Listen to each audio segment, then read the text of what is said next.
Hello students, welcome to this video tutorial on multiplying and dividing integers. Alright, let's start with the note.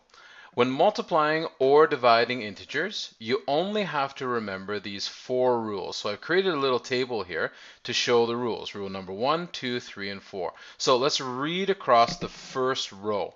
Rule number 1, the sign of the first integer. If we have a positive and we multiply it or we divide it by another positive integer, our result, the sign of the integer answer, is always going to be positive. So a positive times a positive equals a positive, or a positive divided by a positive equals a positive.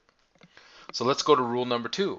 A positive times a negative, or a positive divided by a negative, and the sign of the answer is always going to be negative. Rule number 3, if we have a negative integer multiplied by a positive integer, well, that's exactly rule number 2 except for reversed, isn't it? So we're also going to have a negative. And for rule number 4, if we have a negative times a negative or a negative divided by a negative, we're going to have a positive.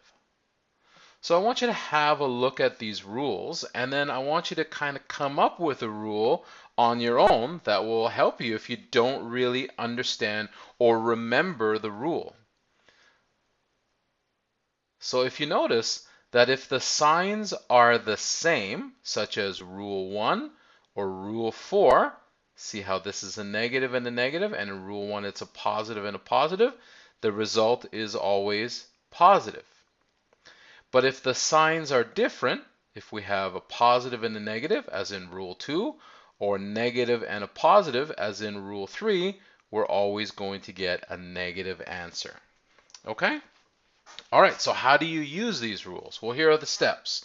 Step number 1, first ignore all of the signs of the integers. Step number 2, solve the multiplication or division question. Step number 3, then use one of the four rules to determine the sign of the integer answer. And then number 4, our conclusion statement. All right, so let's go through our examples. Example 1, we have positive 6 times positive 2. Or if we were to write that in standard form, I would like you to kind of beat me to it here. So we have 6 times 2. Now, when we write it like this in standard form, the answer is so obvious. But let's use our steps here. So first, let's ignore all of the signs of the integers. So we're left with 6 times 2, which is an answer of 12. Okay, so that's step number 2. Solve the multiplication or division question. Step number 3, then use one of the four rules to determine the sign of the integer answer. So we get to use this fancy table here. So we have positive times a positive. So we look up here, and that's rule number 1. A positive times a positive equals, and the sign of the integer answer is positive 12. Okay? So when we write our therefore statement or our conclusion statement, at this point, you're getting so good with standard form that let's not even bother with the integer form. Let's just write our conclusion statement as standard form. Okay, let's go to example 2. We have negative 14 divided by negative 2. So I want you to beat me to it. I want you to write that in standard form.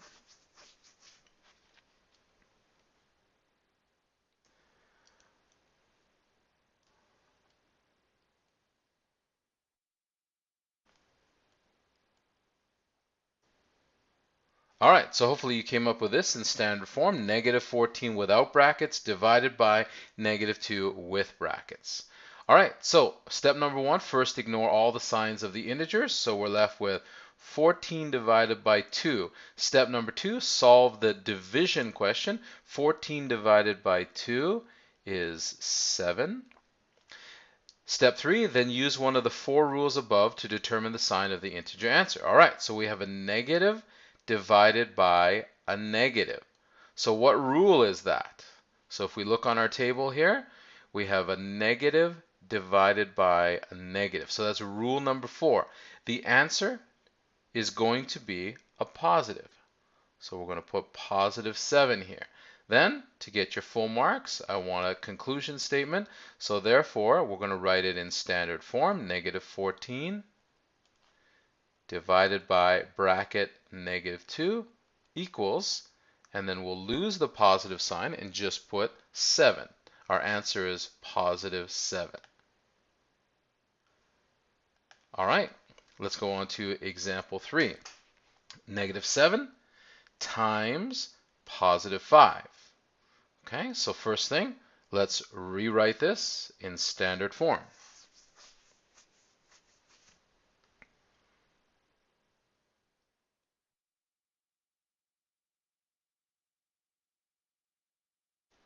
So hopefully you came up with this question in standard form, negative 7 times 5. Okay, so let's go through the rules. Let's ignore the signs and let's just do the multiplication. 7 times 5 is 35.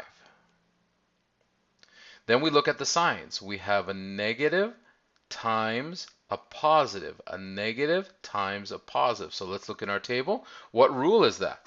Well, we're going to start with a negative here times a positive. So it looks like rule number 3, and our answer is going to have the sign of negative.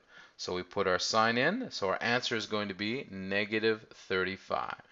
Therefore, statement, we use our standard form, negative 7 times 5 equals negative 35.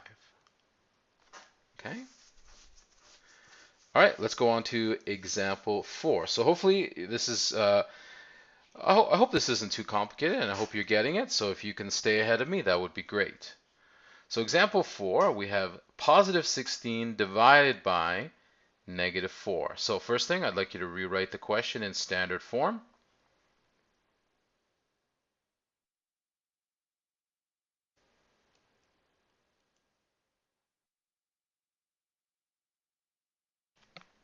All right, so we got 16 divided by negative 4. So let's use our rules. Let's ignore the signs. We have 16 divided by 4. 16 divided by 4 is 4. And then we look at our signs. We have a positive divided by a negative. So let's go to our table here. A positive divided by a negative. That's rule number 2. And we come up with an answer that's going to have the sign of negative. So we place the negative here in our answer, and then we rewrite, we write our conclusion statements. So we use standard form.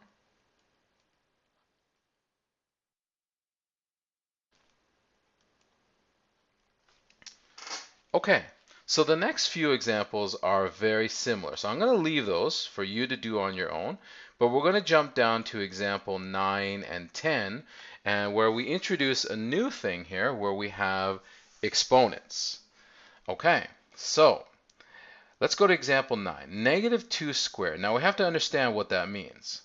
So negative 2 squared means negative 2 times negative 2. Now remember, it's not negative 2 times 2.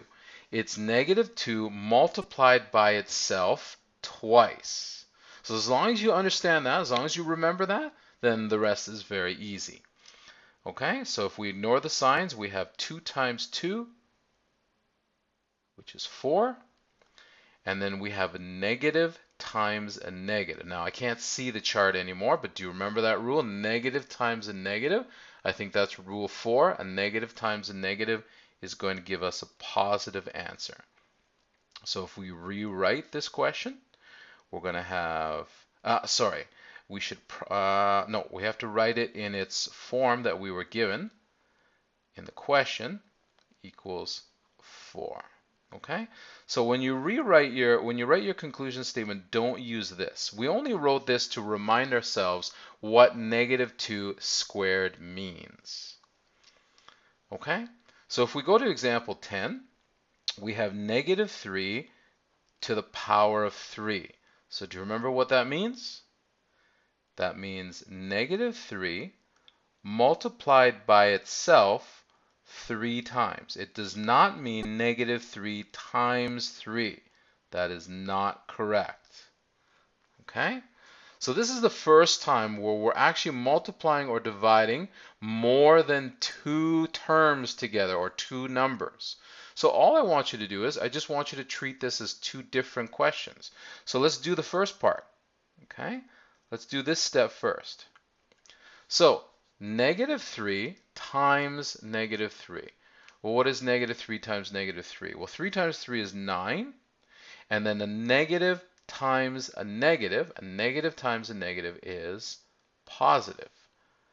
Okay, so now we have the answer for the first part of the question. So now we're going to do this part and this part. Okay, I'm going to put this answer over here. So now we have positive 9 times negative 3. Positive 9 times negative 3. Well, 9 times 3 is 27. And then we have a positive times a negative. A positive times a negative, since the signs are different, we're going to have a negative answer, aren't we? So then when we write our conclusion statement, therefore, negative 3 to the power of 3 equals negative 27. So with this question, I gave you a really good hint on how to solve number 11. So what I want you to do is I want you to go back and provide the answers for 5, 6, 7, 8, and then I want you to try the challenging question number 11. When you've got those answers, please bring up your sheet to show Mr. Ueda.